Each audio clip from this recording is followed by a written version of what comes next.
here we are, peoples, on another video on the fishy tank setup going on. I'm actually picking up the 500-gallon tank tomorrow, which would be Friday, and I'll have some help to bring it in the house on Saturday. So that is very, very, very close. I know last time I didn't have these two tanks here. They're 40-gallon breeders for my quarantine part of it. And there's also 220 longs upstairs as well in another room. The lights aren't on yet. It's a little too early for that, but I got some cheapo LED lights from eBay on there. I got some whites and some actinics. They look pretty decent for like 30 bucks. And then a 75-gallon power filter, and then the bottom one has an Aqua Clear 110. I've had it for ages. It's in rough shape, but it works. So yeah, that's where some fishies are kept in there. I got a XP3 canister filter with carbon in it over there. It's turned off. I was running it at one point to clear up the water, but it's not on anymore because I have copper in the water now. That would just kind of defeat the purpose with carbon. But anyways, there is my 150-gallon per day unit. I finally did order the booster pump yesterday. It will be here today, so I will have that installed. Waited till the last minute. That way it won't take 2 weeks to fill the tank and everything up. Because I got a tank upstairs to fill, I got a tank in the room on the other side of that wall to fill. Got to keep the sump full. I'll be needing a lot of water here. That runs into these two blue barrels here. They're not real big, they're 32 gallons apiece.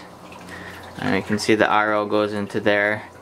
It also tees off into that one. That is a 22-gallon or something like that brute garbage can. That's just for my auto top off. Plenty of water there. This is just for a little bit of water storage. I have them teed together like that so I can just take out water and put it in a bucket or whatever. I have big holes drilled in the top, and I just use old butter containers. They're perfect fit for the hole. I have some extension cords and thing hanging there, but that's not really a permanent thing. I plan on expanding onto the Apex Gold down here and actually running these quarantine tanks off of the Apex as well, from heaters to lights and automatic feeders. I plan on doing all that stuff. Got my four-headed Jabo doser here. That's all hooked up now. That runs down into the containers down below, which are kind of homemade. They're just Home Depot buckets with Murloc bulkheads from Bulk Reef Supply with some acrylic tubing inside there, so it's a nice rigid, hard tube that reaches all the way to the bottom of the bucket. And then you just connect your air tubing outside on the top, which goes to the doser. On the left one says calcium, then we got alkalinity, which is soda ash. That small one there is magnesium, just because you don't need all that much compared to the others, so that's just a gallon versus the 5. And this fourth bucket here is not full at the moment. It's got a couple gallons of just plain old vinegar in it. We'll be doing some carbon dosing with that at some point. Not sure when I'll turn that on or start it, but I gotta fill it yet too, and that should last me months. So that's pretty cool. Which everything goes up into here, and then all the tubing kind of goes down and across this, which then comes out on the end of that 1.5-inch PVC there, which is the drain line from the other room. Up here we have the Apex Gold, an EB8. There's another EB8 upstairs. I will have another one down here as well. Then there is the PM2 module with the salinity probe on it. And then we also have the DC pump controller for the Reef Octopus, which I turned down to 1 recently.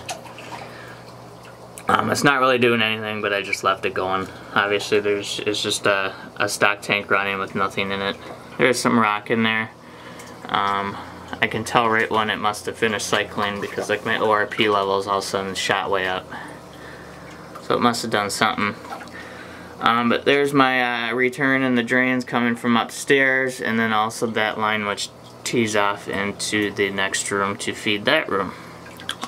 There's my breakout boxes for the switches. Right now I have the capacity to run 12 switches off of this. I don't think I would ever have that many, but it's possible. And this is a dual reactor here. I actually have the ROX premium carbon in both sides. I will not be using GFO. That never really worked for me, and it would just be ridiculously crazy expensive for this size. That's why I'm going to try like the vinegar route and see how that goes. I got my two switches there, the low level and then the higher level fail-safe. I don't think the fail-safe one has ever been used, but it's there just in case. My drains, which come down into here. Some people like to whine about the bioballs and wah, but honestly they're 100% submerged in there, so it's kind of like rock. And I did it the same thing last time around. It worked perfect. I got a different container this time. Instead of pre-drilling holes and getting all flimsy, this one already had holes in it. A lot of holes. So I get tons of aeration as the water all comes down in here into the sump. I had great results, so why change something that there's nothing wrong with it. I got a few heaters in there. I actually ordered another one. At least summer's here now pretty much, so I shouldn't need them a whole lot.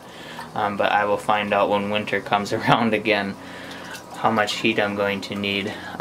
This is my Regal 300 internal skimmer here.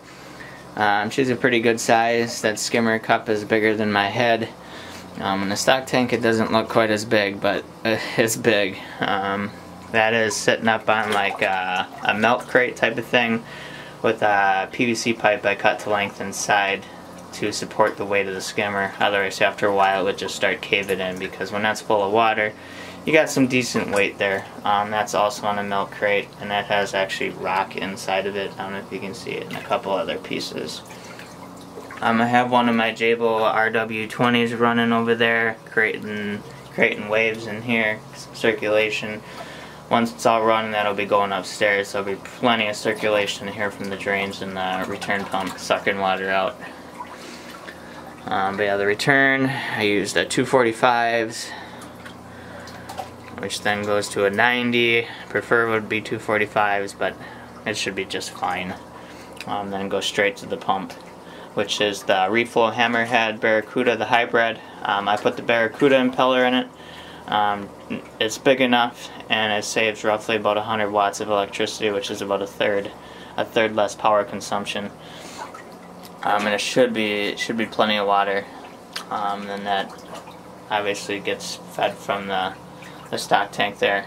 The stock tank was actually replaced. The other one developed a little crack. I came down here and I noticed a little bit of water on the floor. I mean, it was nothing bad. It must have just been like a drip, real slow type of thing. But it would have just got worse, and so I just bought a new one.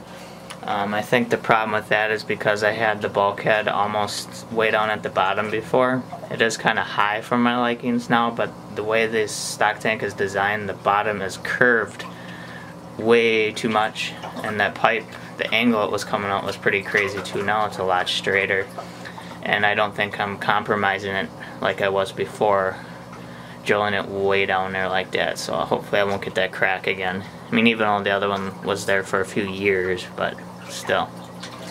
Then the stock drain plug, all I did was tighten her up good, and it's perfect. Not a drip of water is coming out of it, and it's been running for probably 2 months now. This will be my saltwater bin. This is a, what are they, 44 gallon brute can. It's actually full right now. I'll have auto water changes once again. This will just actually, there'll be a pump that will take water, put it right down in the drain, and then that'll shut off, and then it'll pull fresh salt water out of here and put it back in the sump. Just a small amount, several gallons a day. Not really sure how much yet, but I'll figure it out. And that way I don't have to heat it or anything. Right now at the moment that water is heated because I was using it for water changes for my QT tanks. I'm doing like a quarter water changes and things, so I didn't want cold water for then. But dumping in, let's say 5 gallons of water in here, 700 gallon system total, it's not going to affect the temperature any. I think that pretty much covers it in here. Oh yeah, we got the jack posts here. There's four of them. Pretty much each corner of the tank upstairs is pretty much on top of these. And then there's the 6x4s that are also spanning in between as well. Let's see. It's a big mess. Big huge mess down here. There's quarantine tanks again. Some of my salt. And in this room, all my bulk resupply chemicals and stuff. I got quite a bit here. There's a 75 gallon. And that's what is that? 20 something, I forget. That one there. And then this one's a 65 gallon. This one's going to be my refugium. This is the only one I plan on using to start. This one and this one I'm just going to be closing the valves so no water will go in there. But this one will be opened and become my refugium down here. I got sand in there. So that should pretty much be good to go. So I have that to fill, the sump to fill, in the tank itself. So it's a decent amount of water. This is all the same as the previous system I had. I left everything in here. But now we can go upstairs and check it out up there. Alright, here we are upstairs now. I pretty much laid out most of my rock here on the floor, made an outline of the tank. I am probably going to have to slide this all down a little because we will be bringing the tank in 2 days, but we'll be coming through that 4-foot doorway over there. So I shouldn't have to move it too much. We're not coming from this way. This is all extra that I'll see if I can figure something out with, but at the moment it might just go downstairs. But this would pretty much be the rock structure minus the dog toy boomerang there. And kind of like two separate rows here because I got 4 foot of depth. I don't want a ton of rock, so I think that'll look pretty good. Got lots of caves there and lots of space to put frag plugs and things. There's the old canopy from the 210. I still got that. That's got to go somewhere.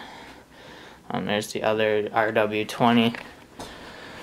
And here I got my I got the focusing off, but the Tiger Shark mag float, that thing is crazy. Temporary mounted Apex display here. It just has duct tape on the back of it. Once we get the tank on here and I actually finish the stand with trim and molding and things, we'll figure out a good place for that.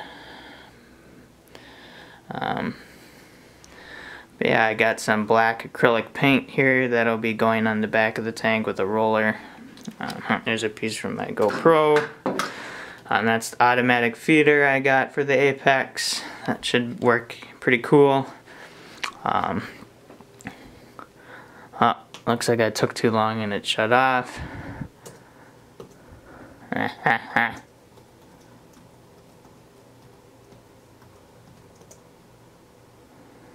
Alright, there's my my Apex Fusion dashboard. You can see temp, pH, conductivity, ORP, amperage draw downstairs, and then the amperage draw up here, which is showing 0 because the lights, I manually turned my white spectrum on, but they're dimmed by the Apex as well, and being it's this time of day, it's practically as close to 0% as it can go. So they're pretty much consuming 0 electricity. The fans aren't even on. It doesn't even show an amperage reading, it still says 0. Just needed a little bit of light in here. But the cool thing with them is the blues will turn on first, of course. Obviously the camera likes the white spectrum better. And each row is separate, row 1, 2, 3, and 4. So like the first row will turn on, and the second one, third one, and fourth one. And it kind of will do like a sunrise, sunset type of thing. But you'll start out real dim, and then it'll increase in intensity, and the next one will turn on, and so on. So after like an hour and a half or something, the first one will be a lot of blue, and the last one will be just a little bit of blue. And then eventually it'll all peak out, and whites will turn on, and pretty cool stuff. Might have to tweak it a little, but it is what it is for now. This is my drain tube, and I just picked up my 1.5 inch. I'll be throwing that in the dryer so I can actually work with it. In its present state like that, stuff is almost impossible to work with. There's where my 2 drains and my return manifold there is.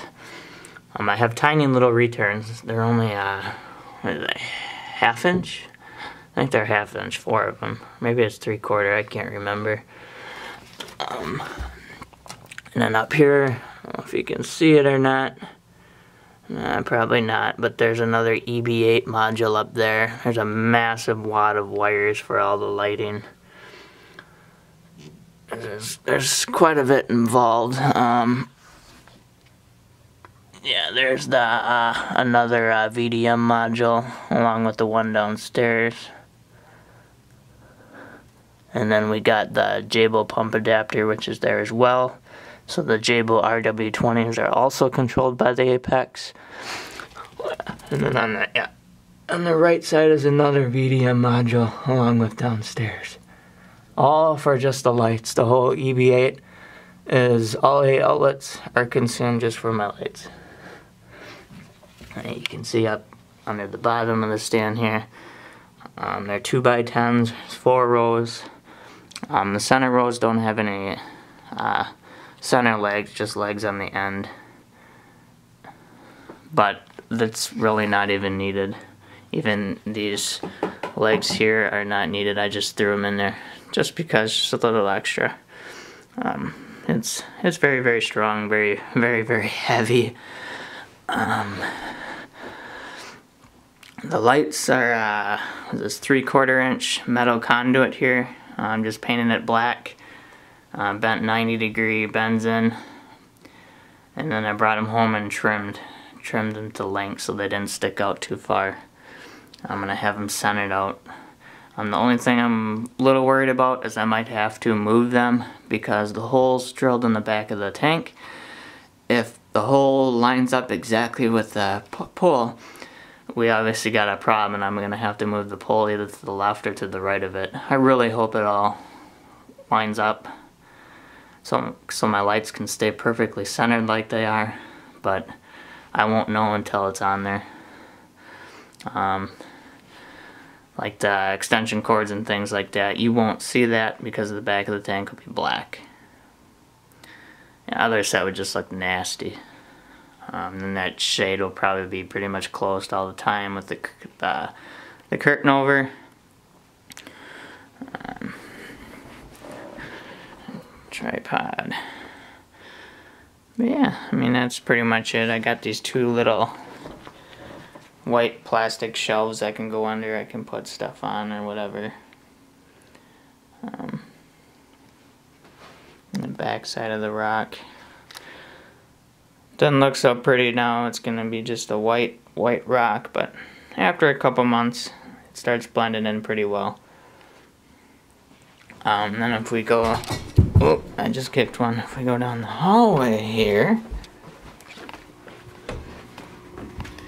there's a 29 gallon that actually this guy has been up and running since I took the 210 down 3 years ago. I got my pair of clownfish in here, purple Pseudochromis, lawnmower bunny. I think that's it. The snails have been just non-stop reproducing like crazy. There's like hundreds of snails and crap all over the glass all the time. There's some algae going on. But I'll just be taking that rock and put it in there as well. And then we got the 220 longs, which I emptied out. But if I do want to use them, they're all there. Just need to put heaters in them, and they're good to go. But yeah, thanks for watching.